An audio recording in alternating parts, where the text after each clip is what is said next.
Hello guys, সবাই কেমন আছেন? আশা করি সবাই সুস্থ আছেন, ভালো আছেন। তো চলে আসলাম নতুন আরেকটা ভিডিও নিয়ে আপনাদের সামনে। তো বিষয়টা নিয়ে আমি একটু প্রথমে আপনাদের সামনে আলোচনা করব।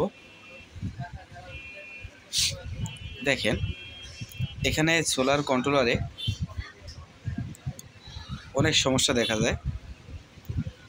হঠাৎ করে দেখা যাচ্ছে যে আপনার লাল সিগন্যালটা জ্বলে পড়ে রয়েছে, লোড আউট, যেটাকে বলে লোড আউট হয়ে পড়ে রয়েছে।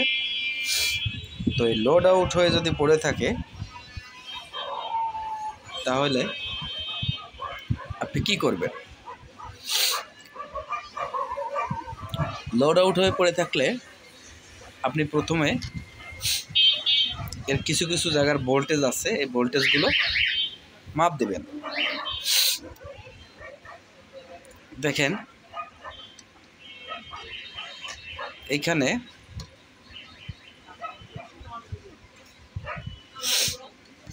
এখানে দুটো মসফেট ব্যবহার করা হয়েছে। এই মসফেট দুটো হচ্ছে Z44। এই যে Z44 যদি কখনো শর্ট হয়ে যায় তাইলে কিন্তু লোড আউট আসতে পারে। তো এই যে আইসিগুলো দেখছেন, এই আইসিগুলো খুবই কম নষ্ট হয়, আইসিগুলো তেমন একটা নষ্ট হয় না। তো সব থেকে বেশি নষ্ট হয় কিন্তু এই যে Z44, IR Z44।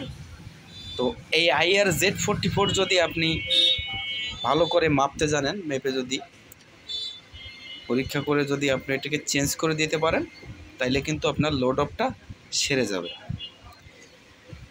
এইটুকু কাজ করলে কিন্তু আপনার এই লোড আউট সমস্যাটা সম্পূর্ণরূপে সমাধান হয়ে যাবে। এই দুটোকে মাপ দিতে হবে যে এই Z44 শর্ট আছে কিনা। অনেক সময় শর্ট থাকে, বোঝা যায় না, হালকা রেসপন্স দেয়, তবুও আপনি চেঞ্জ করে দেবেন। তো বন্ধুরা, সবাই ভালো থাকবেন, সুস্থ থাকবেন।